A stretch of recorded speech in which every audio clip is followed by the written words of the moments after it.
Anda berada, berjumpa kembali bersama dengan saya Salsa di Sudut GKMI.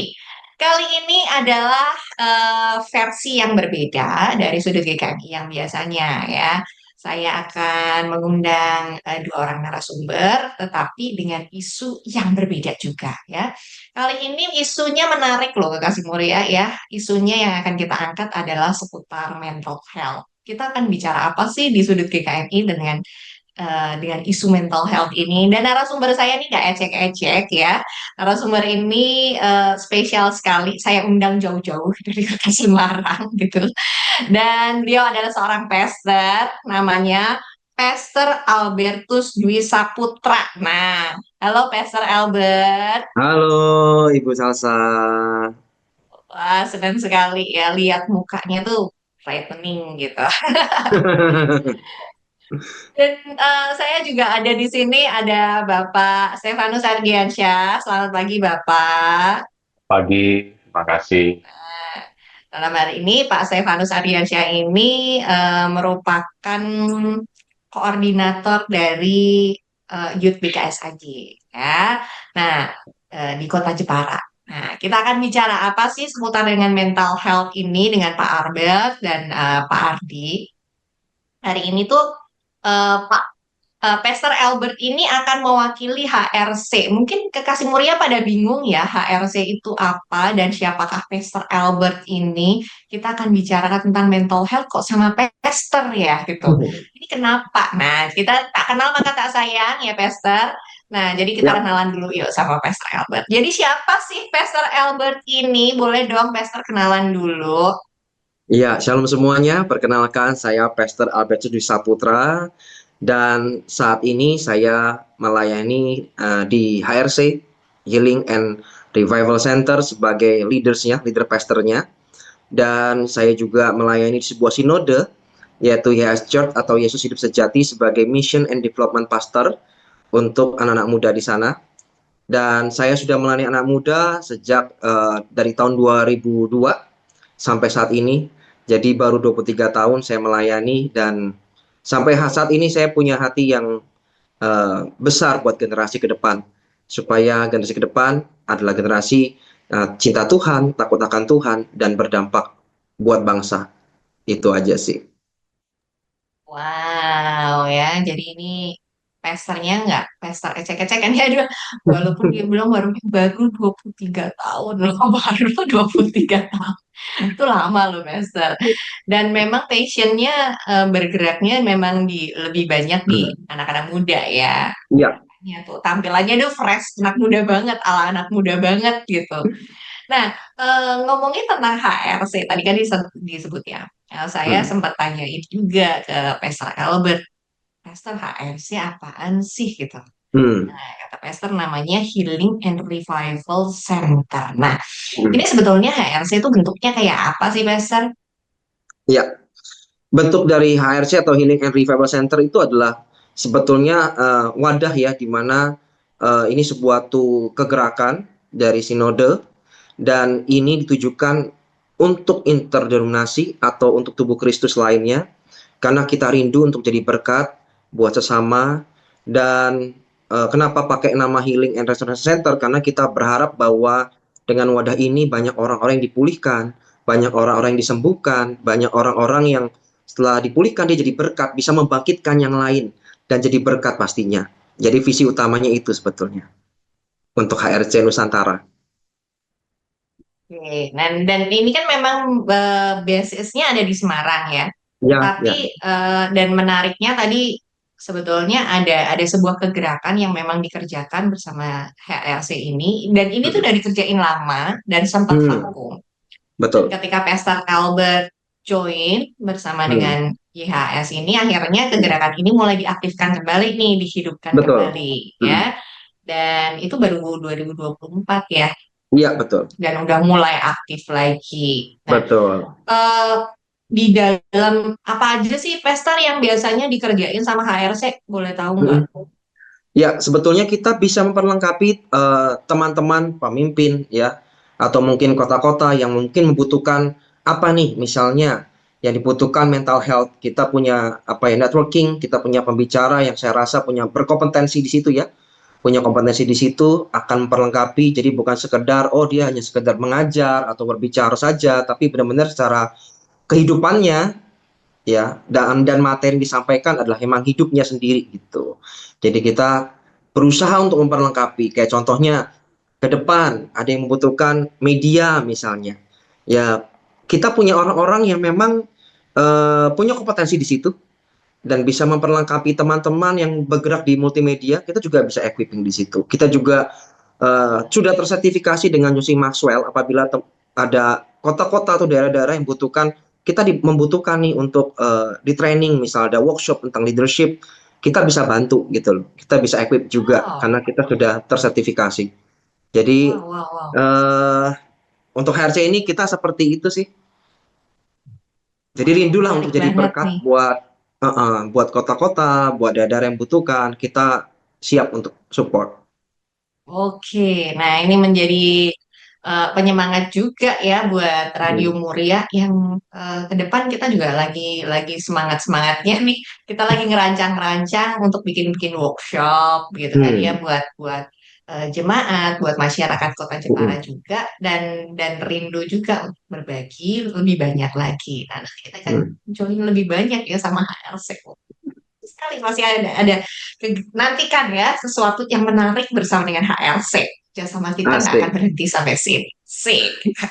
Nah, seperti yang tadi udah disinggung sama Pastor Albert, ada yang menarik adalah ternyata ini saya melihatnya HRC ini udah sampai ke sebuah super team. Hmm. Super team. Saya bilang super team karena sebetulnya yang bergerak bukan hanya Pastor Albert ya gitu. Jadi ada orang-orang lain yang juga sudah membentuk sebuah jaringan bersama dengan HRC. Ada tim Hmm. ini, ada tim ini, ada tim ini, ada tim Hmm. ini gitu Hmm. kan ya. Dan Ya, dan mereka bisa saling support satu dengan yang lain. Benar gitu ya si Pastor? betul, betul, betul. Ya, jadi di dalam HRC sendiri, saya sebagai leader pastornya juga dibantu dengan ada Pastor Felicia Gunawan. Beliau ini dosen dari Petra dan besok juga akan jadi satu pembicara di seminar darurat generasi. Selain beliau dosen juga beliau ini dosen ilmu komunikasi ya. Beliau juga seorang grafolog. Jadi besok pasti seminarnya akan seru banget. Dan ini waktu kemarin kita buat di Jogja karena Jepara bukan yang pertama. Kita sebelumnya sudah mengadakan di Jogja. Waktu kita buat di Jogja itu banyak yang terkesan ya. Bahkan ada satu, saya cerita sedikit ya. Ada satu guru yang sebetulnya mau kondangan, tapi tiba-tiba kok saya kepingin datang ke seminar ya. Pada akhirnya mereka satu keluarga datang ke seminar dan selesai dari seminar datang ke saya dan mereka berkata bahwa Pastor, saya bersyukur saya nggak datang ke kondangan. Karena ketika saya datang ke tempat ini, saya justru mendapatkan hal yang penting sekali untuk pelayanannya dia sebagai guru ya. Jadi ada Pastor Versia Gunawan yang akan membantu dan juga ada Pastor Magdalena Sparingga. Beliau juga seorang doktor yang juga akan jadi satu pembicara juga besok di workshop Safe Place. Beliau itu doktor dari khususnya mempelajari tentang ilmu konseling. Nah, jadi ini ahlinya bagaimana kita ini menjadi tempat yang aman untuk generasi atau siapapun yang yang curhat, yang mungkin butuh ngobrol sama kita. Karena sekarang jujur aja saya lagi mendampingi beberapa case ini terjadi di luar kota Semarang pastinya. Ada dua orang yang mau bunuh diri karena eh, rahasia mereka, secret mereka di gereja disebar sama pemimpinnya. Jadi hampir satu gereja semua tahu semua dan hidup mereka tertekan dan udah nggak kuat lagi. Jadi saya juga sedang mendampingi mereka. Jadi betapa pentingnya kita ini menjadi safe place, menjadi tempat yang aman buat orang-orang yang cerita sama kita, yang mencurahkan hidupnya ke kita. Kita jadi tempat yang aman. Begitu sih. Dan juga ada tim-tim yang lain, ada multimedia. Besok kebetulan saya juga waktu ke Jepara tidak berangkat sendiri ya. Saya berangkat juga ada tim multimedia yang akan membantu besok mendokumentasi segalanya. Begitu. Wow, menarik banget ya. Jadi nanti yang akan jadi narasumber pun ketika ada jadi Oh, saya kasih bocoran dulu ya ke Kasih Mulia ya. Hmm. Nanti nanti datanglah ya dia di tanggal 8 dan 9. Ini perlu daftar nggak sih Pak Ardi? Ya, perlu. Jadi nanti kita akan ada form registration. Kita sudah sebarkan ke beberapa gereja-gereja, ke semua gereja bahkan yang ada di Jepara, karena ini kerjasama tidak hanya BKSAG saja, tapi kemarin kami sudah memperluas jaringannya ke BAMAK. Jadi skopnya akan lebih besar sekali. Karena kami juga merasa ketika pertama kali ditawarin oleh Pastor Albert untuk bekerja sama dan mau menghadirkan tentang seminar 13 generasi ini di Jepara, kami sangat antusias. Merasa bahwa memang ini penting dan ini istilahnya materi ini akan sangat berguna buat kita semua. Makanya kami di BKSAG melihat bahwa ini harus dibagikan ke banyak orang, sebanyak-banyaknya. Makanya kami juga mau menyebarkan ini, makanya kami mengajak Yayasan Pendidikan Masehi juga di situ, kemudian ada BKSAG, dan juga ada BAMAK. Jadi semuanya bisa berkolaborasi bersama, sehingga ya pesan ini nanti yang diharapkan tadi Pastor Abed sampaikan, itu akan bisa sampai ke semua orang yang ada di Jepara gitu ya. Gitu. Dan nanti form untuk pendaftaran akan saya sampaikan juga, mungkin melalui Radio Muria bisa disampaikan juga gitu. Oke, ya nanti jadi untuk Kekasih Mulia yang pengen daftar di dua event ini, jadi sebetulnya ada tiga ya, dalam 2 hari itu ada 3 event. Nah nanti saya akan kasih rinciannya di belakang. Oh, jangan sekarang dong. Tapi kita mau tahu dulu nih ya sebetulnya Pastor Albert. Tadi kan Pastor Albert bilang ini sebetulnya adalah sebuah roadshow ya. Jadi HLC ini bersama dengan tim HLC ini melakukan sebuah roadshow kegerakan, dan kegerakan ini menarik ya karena disebut dengan darurat generasi. Dan ini Jepara bukan menjadi kota pertama tetapi menjadi kota kedua karena kota pertamanya di Jogja. Saya punya pertanyaan sama Pastor Albert. Kenapa pilih Jepara? Ya, kenapa pilih Jepara? Karena salah satunya juga beberapa case saya juga menangani kasus untuk anak-anak muda Jepara.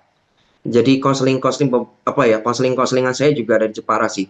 Dan saya tahu ini nggak cuma satu dua, saya juga beberapa kali di invite untuk melayani mengisi di, kalau nggak salah terakhir di Natal atau Paskah ya, acara BKSAG Youth di Jepara. Dan ketika siapa yang butuh didoakan, terutama mereka yang sedang depresi, yang sedang mengalami tekanan hidupnya sudah mungkin lelah untuk bahkan untuk berpikir untuk mengakhiri hidup mereka, saya melihat yang terakhir kali itu signifikan sih, yang ngangkat tangannya itu banyak sekali.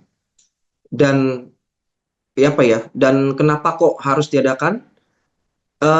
Karena gini, karena seringkali saya tidak menjudge gereja bahwa mungkin dia salah penanganan, tapi seringkali ketika anak-anak ini datang ke pemimpin, seringkali ini orang-orang anak-anak muda ini langsung mendapatkan jawaban gitu, langsung kayak ini loh, kayak firman Tuhan ngomongnya begini. Jadi kayak salah penanganan. Sedangkan mereka ini kan membutuhkan yang lain, kayak seperti butuh didampingi, butuh didengerin, apa sih masalahnya gitu ya. Ketika salah penanganan, pada akhirnya tidak membuat hidup mereka jadi lebih baik. Sebaliknya, hidup mereka jadi tambah pressure lagi gitu loh, tambah tekanan lagi gitu sih, seperti itu sih. Seolah-olah Kenapa saya sih? lah manusia berdosa begitu ya, Pastor ya. Iya. Jadi kalau udah dibawa begitunya kan langsung drop ya orang ya gitu, langsung Ya. kacau lah gitu. Sedangkan mereka lagi butuh pengen cerita gitu. Mereka lagi butuh pengen cerita, pengen curhat. Nah, kalau kita salah penanganan, yang terjadi sebaliknya, kita akan kehilangan mereka. Jadi bukan menjangkau mereka, kita akan kehilangan mereka. Kan sayang ya. Nah, itu kenapa rindu ada kegerakan ini di Kota Jepara. Karena saya percaya kalau semua kita nih mengerti cara penanganannya, karena saya juga di sini akan sebagai praktisi, karena saya juga menangani banyak case seperti itu. Kayak contohnya misalnya nih, gereja seringkali kan tabu ya untuk coba kamu konsultasi ke psikolog atau ke psikiater itu kan seperti kayak masih kayak tabu banget lah gitu. Sedangkan di dalam perjalanan saya melayani mereka, anak-anak muda ini, kalau saya melihat bahwa dibutuhkan psikiater, dibutuhkan obat, saya nggak anti untuk, yuk kamu pergi ke psikiater. Saya akan dampingin kamu, tapi juga kamu butuh secara medis. Nah, jadi kan kalau kita ini ngerti di equipping ya, dikasih knowledge-nya, dikasih pengetahuannya, diperlengkapi, saya percaya penanganannya akan benar gitu loh. Sehingga anak-anak muda ini akan pulih kembali, akan sehat, dan otomatis apa yang mereka alamin itu akan jadi berkat juga buat sama mereka. Karena saya percaya ini kan generasi sekarang kan overthinking banget ya, yang anxiety, yang kecemasannya luar biasa. Saya percaya hanya orang yang pernah mengalami hal-hal yang seperti itu yang bisa menjangkau yang lainnya gitu loh, karena dia ngerti rasanya seperti apa. Nah, Ya. saya rindu sih ini akan jadi berkat juga di sana. Itu sih Wow, rasa wow. hati Benar saya banget begitu. ya. Em, Latar belakang saya psikologi. Saya sempat juga ambil teologi konseling dan salah satu dosen saya memang berkata demikian ya. Kadang-kadang kita terlalu fokus ketika datang kepada hamba Tuhan. eh, Ya datanglah kepada Tuhan, marilah kita berdoa dan lain Iya, sebagainya dan iya, tanpa tanpa nak tahu dulu nih, in case dia sebetulnya butuh pertolongan lain yang terus medically, ya. Kadang-kadang kita butuh penanganan medis gitu. betul, Bukan hanya konsultasi yang kepada psikolog, bahkan kita harus arahkan ke psikiater yang karena memang betul, harus ada maintenance obat ya. betul. Eh, supaya bisa mengendalikan karena kalau sudah sampai ke apa ya kesehatan mentalnya ada manik, ada depresi, ada yang mood swingnya luar biasa, yang sampai menimbulkan euforia dan Hmm, depresi yang terlalu hmm, berlebihan, hmm, kecemasan yang hmm, lain-lain ya. ya, Ya itu psikologi banget gitu dan tidak bisa ditangani hanya dengan yuk mari kita berdoa ya sampai betul.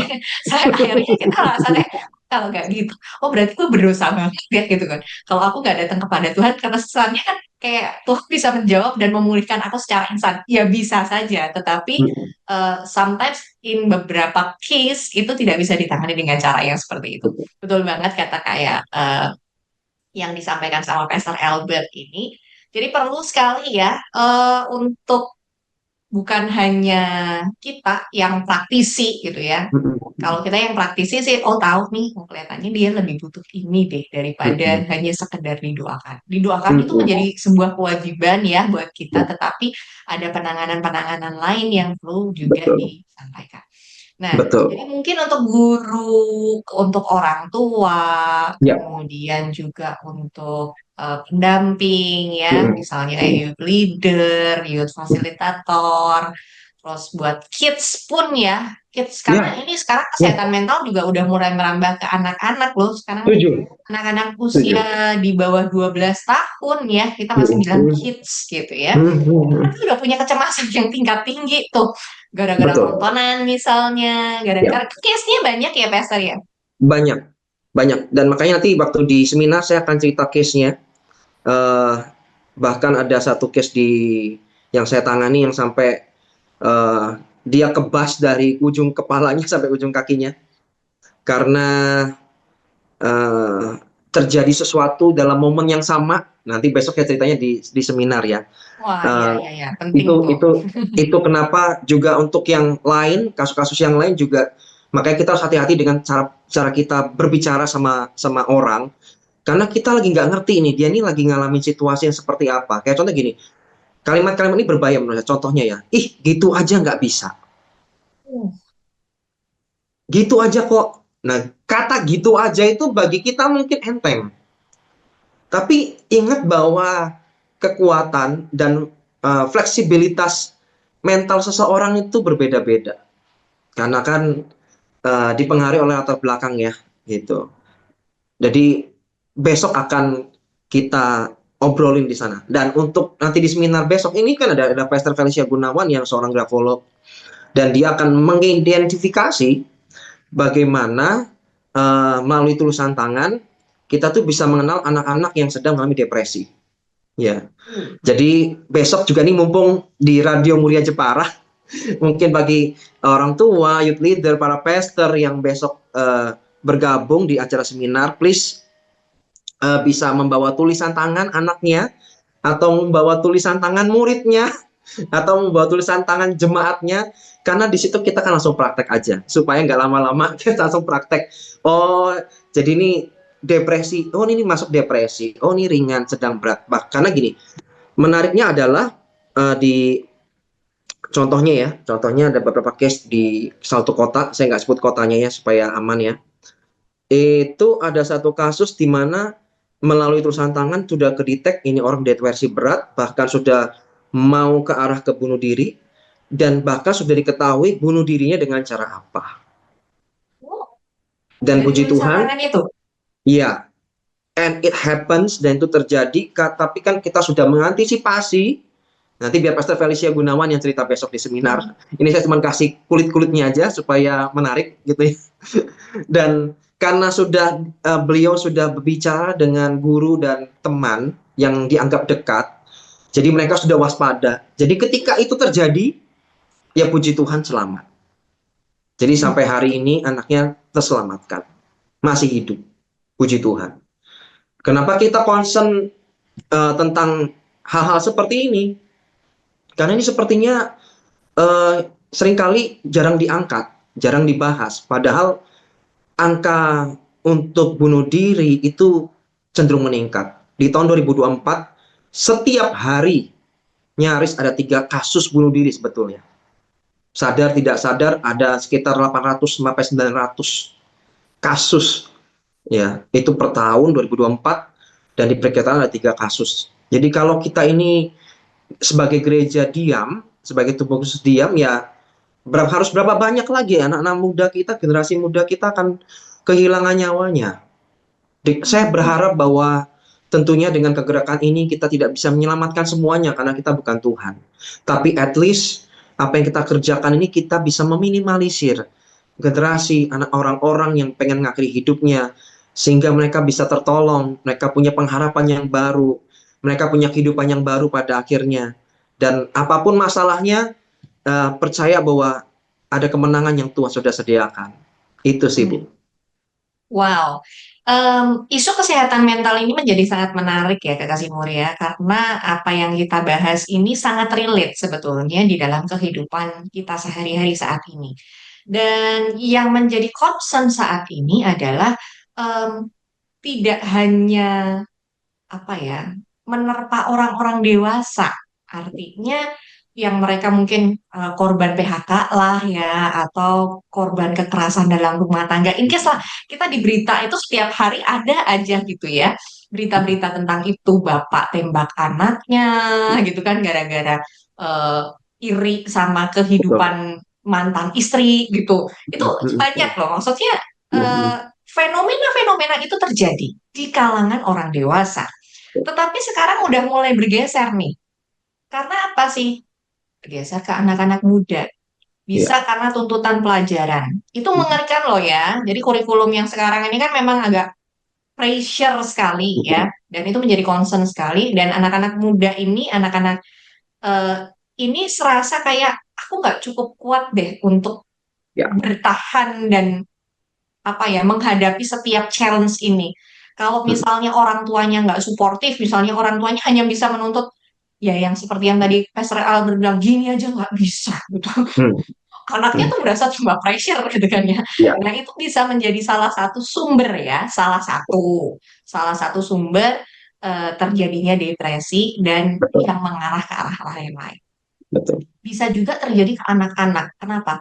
Bullying. Kemarin saya lihat Ya. di TikTok dan Instagram ya, ada sebuah kejadian anak-anak laki-laki gede kecil gitu ya, terus main musik. Yang satu nih dijadikan korban, ditonjokin bersama-sama, dan dia harus diam gitu.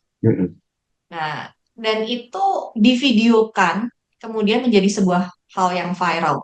Tidak hanya kepada anak laki-laki, ternyata ada juga anak-anak perempuan yang melakukan bullying. Nah, kita sebetulnya menyadari bahwa tindakan bullying ini menjadi salah satu jembatan masuk terjadinya depresi kepada anak-anak. betul. Nah, padahal kita perlu tahu juga ya, si Hmm, pembuli-pembuli ini, mereka juga punya kesehatan mental yang rendah. Mereka ngebully karena mereka sendiri punya pressure hmm, dan mereka nggak bisa ngatasin gitu hmm, loh. Nah, maka penting sekali sekarang seperti yang diceritakan Pastor Albert, jadi untuk guru, orang tua, orang-orang dewasa, atau mungkin kalian deh anak-anak muda yang punya menyadari ya, aku sehat secara mental dan aku pengen tolong teman-temanku, boleh datang, join, belajar hmm, bareng yuk gitu. hmm, Kamu bisa jadi tempat aman buat hmm, sahabat-sahabatmu, menjadi hmm, tempat aman buat mungkin saudara-saudaramu. Kamu tahu saudaramu ada yang tertekan, misalnya ya, ada yang mengalami gejala depresi. Kamu bisa menjadi kiper, gitu, penjaga buat mereka. Nah, ya, ini sebuah wadah yang disajikan. RC ini sangat menarik sekali karena fenomenanya sudah merambah sampai kemana-mana ya, Pastor ya. yes, Jadi betul. dan yang ditangani Pester nih cukup banyak. Kalau Hmm. sampai boleh tahu nih Pester sampai sekarang kira-kira udah berapa banyak anak yang ada di sempat dilayani sama Pester Albert? Waduh, berapa ya? Lumayan banyak, lumayan banyak. Yang luar kota juga banyak sekali, terutama yang luar kota ya, karena mungkin saya karena berada di luar kota dianggapnya lebih aman kali ya. Jadi banyak orang luar kota yang konseling, yang cerita, bahkan tidak sedikit yang sudah ngirim foto bahwa tangannya sudah disayat-sayat. Mm-mm. Sampai segitunya, Sampaikan. sampai Wow. segitunya. Dia bilang, Pastor, aku gak tahan lagi, aku pengen bunuh diri. Dengan lukanya udah disayat-sayat semua. Hmm. Nah, ini menarik ya, karena apa apa yang diceritakan sama Pastor Albert ini beneran terjadi gitu loh. Benar. Dan bahkan sekarang ada sebuah fenomena yang lain, mereka tuh jadi menyakiti diri sendiri ya, tapi non suicidal ya, nggak sampai bunuh diri, Iya, tapi udah ada yang begitu. nyakitin diri sendiri. Iya, Ada Pastor yang ya, begitu. benar ya. Ada Dan yang itu begitu. merupakan gejala awal loh ya. Bahkan Betul. mungkin menjadi menjadi kalau itu tidak segera ditangani, itu akan bisa mengarah Hmm. kepada suicidal atau Hmm. niat untuk membunuh diri mereka gitu. Ya, Nah, betul. Karena kan dosisnya akan padahal bertambah ya. Karena dosisnya akan terus betul. bertambah. Hmm, dan ini menjadi concern ya untuk gereja terutama. Gereja hadir harusnya menjadi tempat yang aman, Hmm. bukan menjadi tempat penghakiman. Ya. Seolah-olah menjadi tempat penghakiman ya, saya bilang begitu. Bukan, makanya Yesus sendiri bilang bahwa yang datang kepadaku adalah yang sakit. Karena Hmm. orang yang sakit yang butuh dokter, Hmm. bukan orang yang sehat yang butuh dokter. Nah, jadi buat kalian yang merasa bahwa aku kok merasa gini ya gitu. Aku kok merasa gini dan kamu butuh pertolongan. Ya. Nah, tapi aku harus minta tolong sama siapa? Nah, ini mungkin Pastor Albert bisa kasih kita saran dong. Ini kalau Ya. misalnya ada anak-anak nih, mereka udah menyadari, Pastor, aku nih ngerasa ini gitu. Aku harus apa ya gitu. Supaya aku tidak menyakiti diriku sendiri atau bahkan aku berpikir sampai aku mau mengakhiri hidupku. Ya. Rasanya semua orang udah nolak aku, bahkan orang tua aku aja nggak menjadi tempat aman buat aku. Hmm. Apa yang harus dilakukan sih, Pesters, buat anak-anak ini? Ya. Ya. Jadi yang pertama, HRC Nusantara ini kami punya bentuk follow up kami ya. Jadi kami nggak sekedar cuman oke, event selesai dan bye bye gitu ya, tidak. Tapi kami punya bentuk follow up lain. Kami punya tim konselor yang sudah tersertifikasi. Jadi bagi saudara yang membutuhkan pertolongan, butuh konseling, butuh tempat yang aman, bisa bergabung ya dengan nanti akan diberikan nomor kontaknya. Jadi akan diarahkan, nanti akan dilayani siapa. Dan tentunya ini tidak akan saling kenal ya, dan otomatis bisa aman karena benar-benar aman ya, karena kan nggak kenal siapa-siapa. Uh, ini sudah kami lakukan di Jogja kemarin, dan puji Tuhan ada orang-orang yang sudah tertolong hidupnya, dari yang pengen mengakhiri hidup, akhirnya punya pengharapan, dan sekarang sedang berproses untuk masalahnya bisa selesai. Jadi kita juga terus dampingi, dan juga kami juga menyediakan sebuah komunitas online ya, komunitas online pemuritan kayak penggembalaan seperti itu, khusus bagi yang benar-benar membutuhkan. Jadi saya sendiri sebagai yang apa namanya, yang leadernya, yang lead di situ ya, untuk bisa berbagi, untuk curhat dan lain sebagainya, dan dihadiri oleh berbagai kota, dan saya sudah memulai sejak 3 minggu lalu, dan puji Tuhan disambut baik ya, puji Tuhan disambut baik. Jadi teman-teman yang mungkin saya nggak punya tempat aman ini gitu loh, kayaknya gereja saya belum bisa terima saya dan lain sebagainya, di saya namakan Overcome Community ini bisa terima siapapun ya, dari denominasi apapun, karena ini juga sekali lagi ini online sifatnya. Jadi kita mempersiapkan mereka sebelum kita rilis mereka di tempat mereka masing-masing, di local church mereka kelak gitu loh. Seperti itu sih Bu. Dan berharap ini bisa menolong. Hmm, hmm. Jadi memang mungkin buat teman-teman juga youth leader, youth facilitator yang eh, mungkin juga pengen punya kegerakan yang sama seperti yang dilakukan Pastor Albert, nanti bisa ketemu juga sama Pastor Albert dan sharing ya tentang Ya, eh, kerinduannya. Karena lagi-lagi kita dihadirkan Tuhan sebagai penolong-penolong gitu ya. Terkadang ini aku pun butuh ditolong loh, Pastor gitu. Kan kita punya kerinduan untuk menolong orang, tapi kalau misalnya kita juga menyadari perlu ya, kita melakukan koreksi atau mirroring nih ya, ya. kita berkaca pada diri kita. Sometimes kita juga butuh ditolong terlebih dahulu nih ya. Aku juga butuh pertolongan dan what I must to do ya, Pastor gitu. Aku tuh pengen nolongin orang, tapi aku juga menyadari bahwa aku juga butuh pertolongan gitu.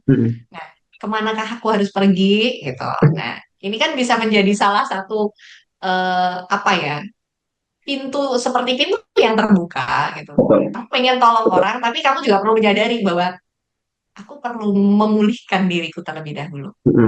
What I must to do sih, Pastor, kalau dengan Ya, situasi yang seperti ini. ya. Saya juga diizinkan Tuhan untuk mengalami hal yang seperti itu ya, tentang mental health ya, terutama anxiety. Dan saya bersyukur saya belajar untuk jadi pemimpin yang rentan, pemimpin yang terbuka. Saya nggak mau orang itu ngeliat saya selalu orang yang wah perfect, sempurna, apalagi berusaha untuk wow gitu ya. Enggak, saya berusaha untuk otentik. Dan kalau saya merasa bahwa saya lagi nggak oke, tentunya saya akan cerita kepada orang yang memang saya anggap saya bisa percaya, gitu loh. Saya anggap percaya, saya anggap sudah kasih akses untuk dia, untuk kasih insight, kasih masukan, bahkan koreksi, bahkan teguran kalau saya salah. Saya sudah kasih akses ke beberapa orang. Saya udah ngomong sama mereka bahwa, kalau saya salah, kalau kamu lihat jalan saya mulai menyimpang, tolong saya ditegur, tolong saya dikoreksi. Termasuk ketika saya ngomong, saya mulai lelah, saya mulai letih, saya mulai capek, saya nggak sungkan untuk cerita. Karena sekali lagi pemimpin pun butuh tempat untuk bercerita. Karena seringkali kan kita sebagai pemimpin nggak mungkin cerita sama ke jemaat ya, karena kasihan jemaatnya sudah punya begitu banyak masalah. Kalau kita bebankan lagi kan kasihan. Tapi eh, kita sebagai pemimpin kita harus punya tempat, punya mentor lah setidaknya, atau mungkin bapak rohani mungkin ya, atau mungkin kakak rohani yang kita sebut kakak rohani atau bapak rohani. Di sana kita bisa share, kita bisa cerita hidup kita, gitu ya, bahwa kita lagi nggak baik-baik. Jadi kalau nggak bisa rilis, nah itu kasihan orang-orang yang kita pimpin. Karena bagaimana mungkin orang yang sakit memimpin orang yang sakit juga, gitu sih. Jangan-jangan pemimpinnya sakit nih, yang kita pimpin sehat, yang sehat yang malah jadi sakit. Nah itu sih. Hmm, hmm. Jadi memang butuh kesadaran ya, Pastor ya. Kita Betul. juga perlu. Jadi ini juga menjadi sebuah kesempatan buat para eh, hamba Tuhan. Bukan berarti ya hamba Tuhan itu superhero gitu, seperti yang diceritakan Pastor Albert. Nggak mungkin, mereka juga nggak ada masa lelahnya gitu juga. Pasti ada masa lelahnya dan itu perlu disadari. Kadang kelelahan itu juga perlu disampaikan kepada orang lain, bukan hanya kita ngomong, oh ya udah, aku udah berdoa kok, maka dengan itu Tuhan akan memulihkan. Enggak ya. Jadi ada beberapa hal yang memang sometimes gini, dalam ilmu psikologi ada yang disebut dengan trans, gitu ya.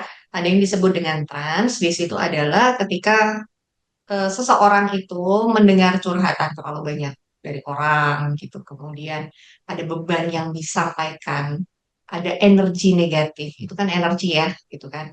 Ketika kita sharingkan sesuatu kepada orang itu, sebagai seorang konselor yang menerima limpahan itu tadi, dalam tanda kutip seperti sampah itu seperti tong sampahnya itu.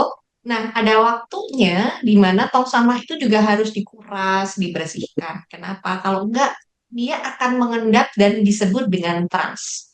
Jadi saat seolah-olah di badan kita capek gitu, badan kita capek, terus kita jadi moodnya ikut ke bawah-bawah, kemudian pikiran kita menjadi jauh lebih kacau, nggak berurutan gitu. Itu salah satu bentuk trans. Nah, dan ini perlu disadari bagi para konselor. Ya, jadi siapapun yang jadi konselor ya, mau guru, mau leader, mau eh, youth pastor pun, itu tuh nggak bisa lepas, itu pasti akan terjadi. Jadi ini Pastor Albert juga mengingatkan bahwa trans ini bisa juga loh terjadi di kalangan para konselor atau orang-orang yang memang berkecimpung di bidang itu, dan ini harus disadari gitu loh. Dan ini mungkin kalian juga butuh bantuan itu. Jadi sadarilah bahwa kalau memang kalian butuh bantuan, ya akui saja memang aku butuh bantuan nih, atau aku butuh dukungan nih. Gitu. Nggak apa-apa kok ya, mau mengakui itu tuh justru lebih bagus. Dia so gentle gitu. Karena nggak mungkin seperti kata Pesta, nggak mungkin ya orang sakit nanganin orang sakit gitu. Agak susah gitu. Jadi kamu perlu perlu sembuh, tetapi bukan berarti orang yang pernah sakit jadi nggak bisa menolong orang yang sakit. Justru karena orang yang pernah merasakan sakit itu, dia jauh lebih sensitif dan lebih peka gitu loh. Lebih mengerti loh apa yang kamu rasain. Kadang-kala tuh kan orang-orang yang sebagai konseling, kamu nggak ngerti rasanya jadi aku gitu.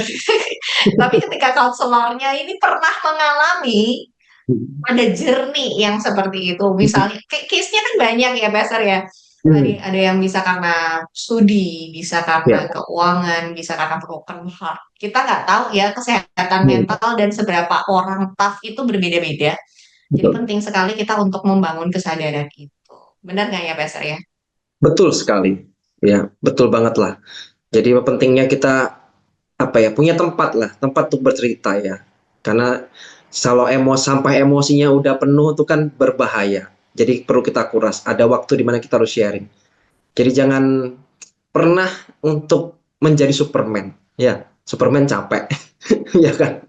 Ada filmnya tuh. Ya kalah juga dia sendirian.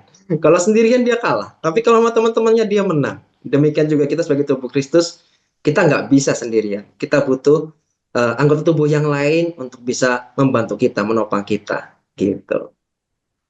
Wow, sangat menyenangkan ya. Jadi kita tahu bahwa apa yang akan dikerjakan sama eh, Pastor Albert dan tim ini pasti akan mendatangkan sebuah kebaikan buat kita, tetapi hanya dibutuhkan satu hal menurut saya. Yang paling penting dari semuanya adalah hati yang terbuka. Karena percuma kamu datang cuman pengen knowledge aja, tapi hatinya enggak. Karena knowledge itu bisa dipelajari dari mana saja gitu loh. Nggak harus dari HRC, nggak harus dari Pastor Albert atau nanti dari Dokter Felicia atau siapapun. Itu kita bisa pelajari dari mana aja. Sekarang teknologi luar biasa. Tetapi bicara tentang hati, lagi-lagi ya, kita bicara tentang hati, kamu datanglah dengan hati yang terbuka. Seperti buku yang terbuka, oke, aku siap diukir, aku menyadari bahwa aku punya keterbatasan dan saat ini aku mau menjadi penolong buat mereka. Nah, mungkin aja yang tadi Pastor Albert bilang, nanti datangnya bawa tulisan anak-anaknya ya, atau siapapun, jangan-jangan ibu-ibu, bapak-bapak, guru, dan lain sebagainya, bawa juga tulisan pribadi gitu ya. Jangan-jangan Anda ini secara tidak sadar, Anda juga sudah masuk ke fase depresi, tapi denial.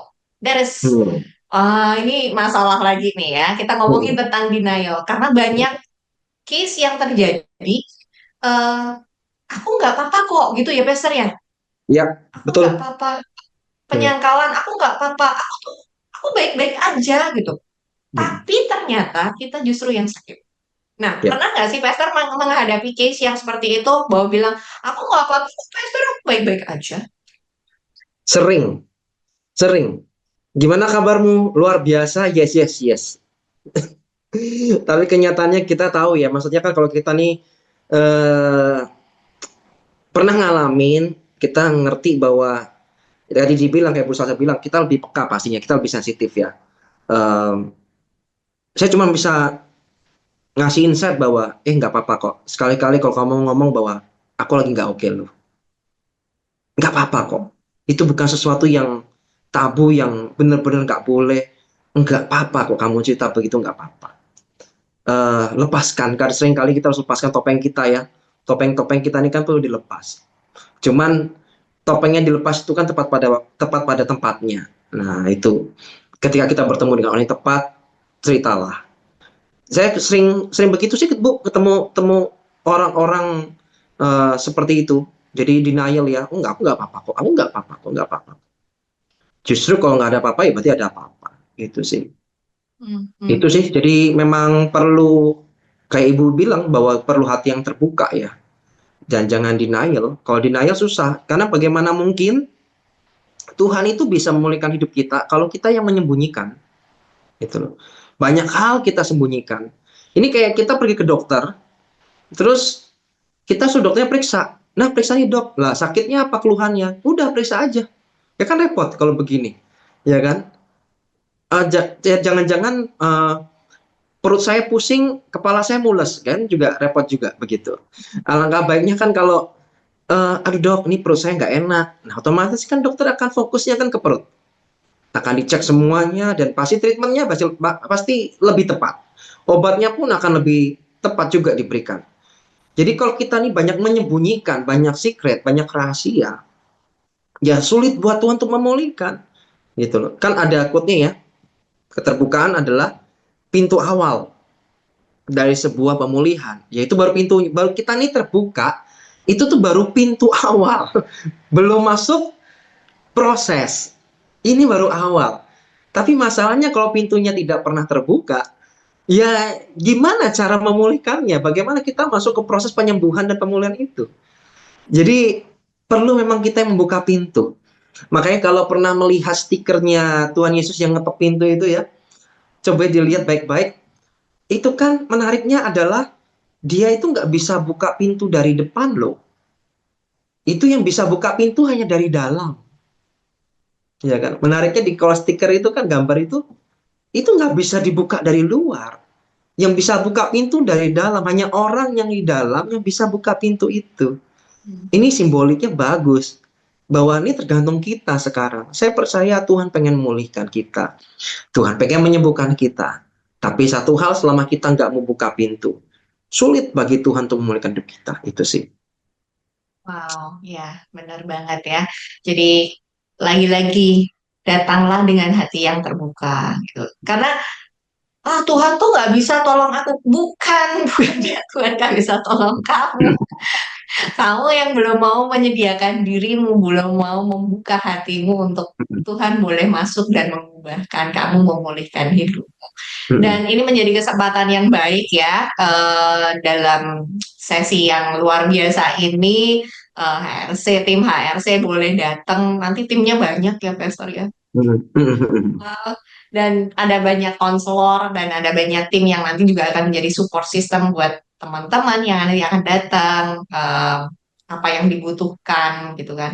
Misalnya, ini aku menghadapi situasi seperti ini nih, ada anak yang seperti ini nih, aku harus apa? Nah, ini tim akan bantuin kamu untuk menemukan solusi yang terbaik nih Ya, ya. Nah, ya.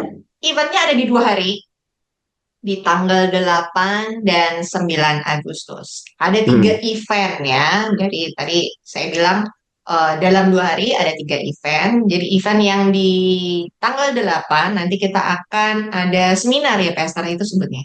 Ya, betul. Yang pertama seminar ya. Seminar Darurat Generasi pada 8 Agustus jam 2 siang di Hmm. Yayasan Pendidikan Masehi. Kemudian di Hmm. 9 Agustus jam 10 pagi di GTJ Jalan Pemuda. lanjut sorenya jam 6 sore ada revival ya, ada KKR di GTJ jam 6 sore. Nah, ini menariknya begini. Mungkin saya jelaskan sedikit. Kenapa sih kita melibatkan orang tua? Kenapa sih kita melibatkan orang dewasa dan anak muda? Apa nggak cukup anak-anak muda saja? Nah, ini yang sering kali terjadi. KKR di mana-mana. Oke, KKR.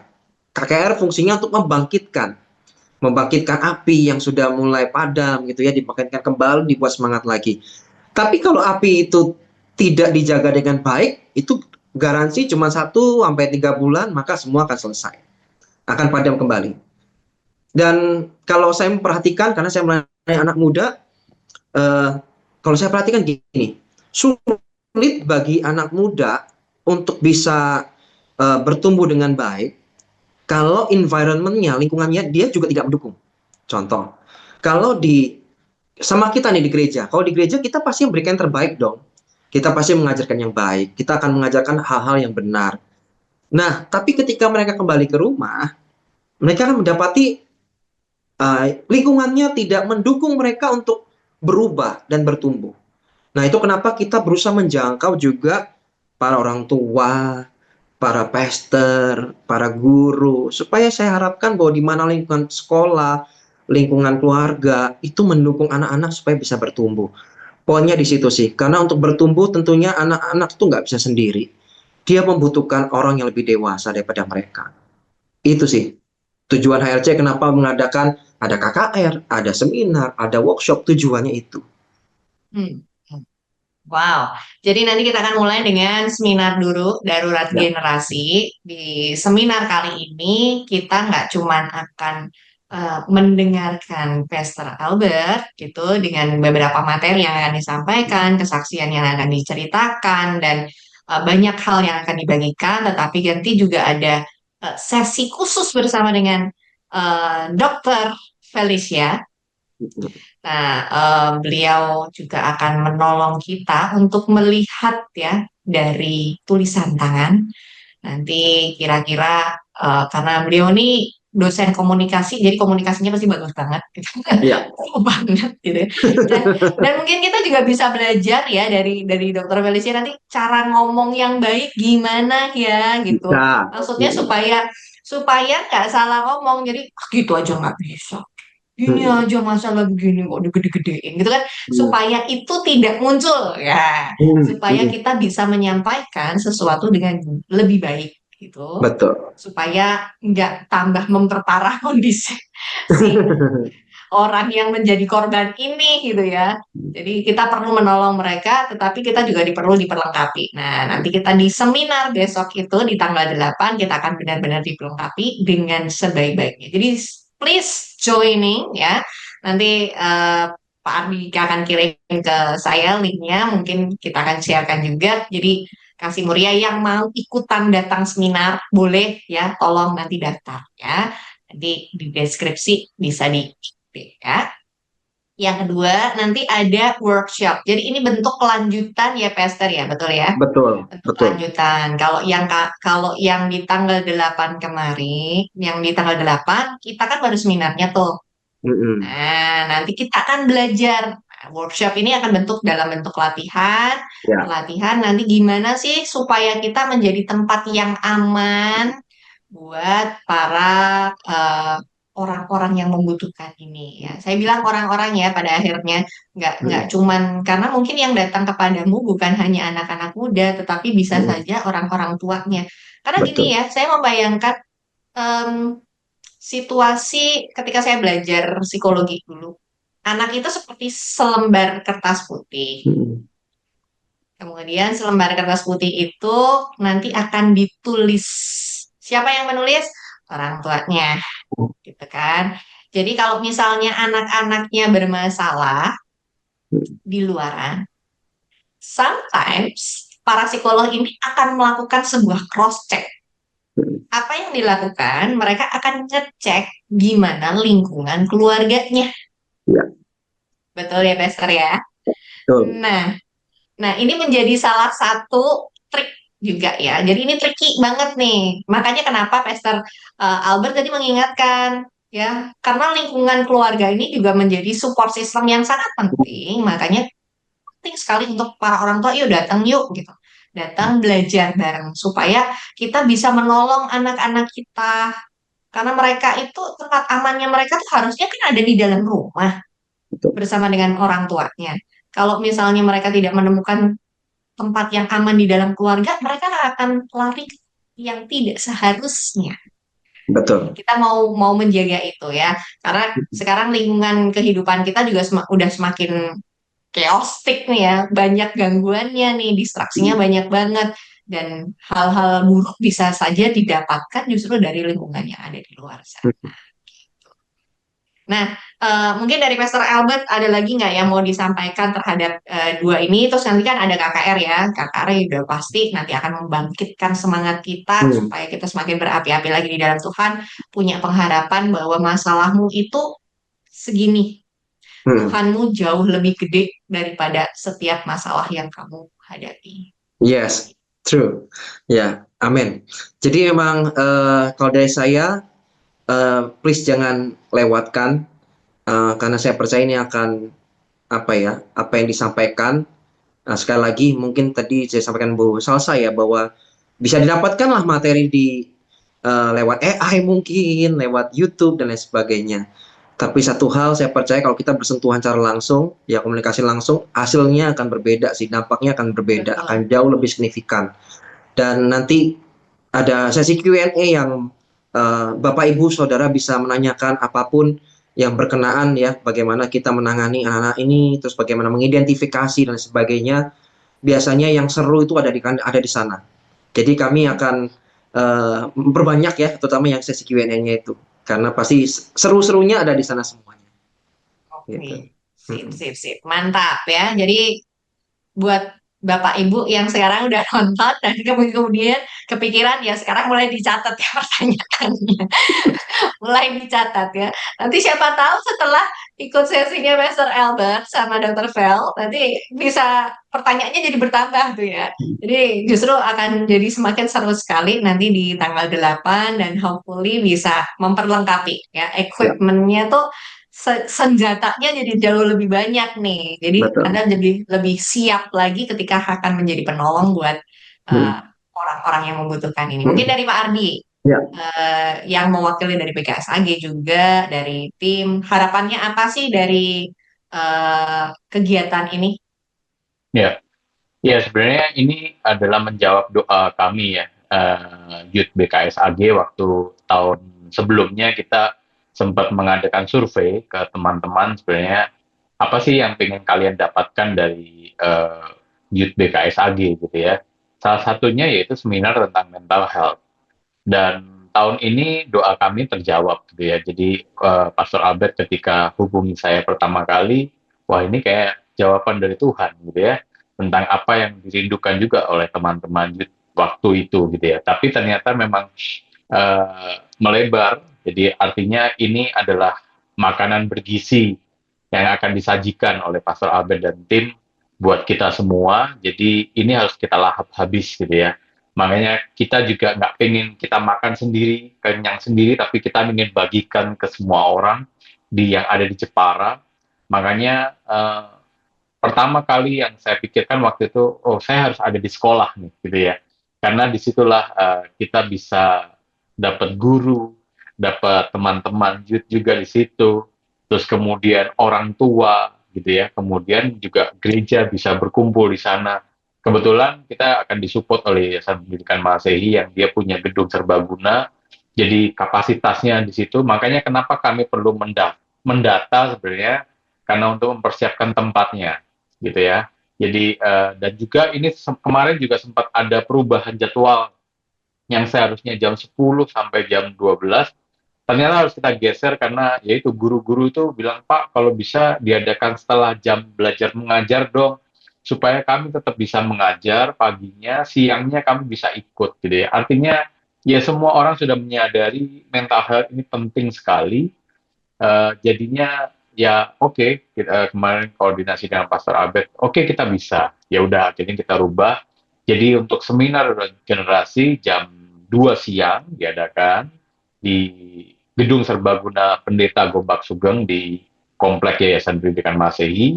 Kemudian untuk hari Sabtunya ada Safe Place. Tadi di GITJ kita juga kerjasama dengan GITJ dan juga KKR-nya di GITJ juga. Jadi saya sebagai BKS dari koordinator Youth BKSAG dan pengurus BKSAG pertama mengucapkan terima kasih juga untuk Pastor Albert dan HRC yang luar biasa mau membagikan makanan bergizinya buat kita semua, teman-teman di Jepara.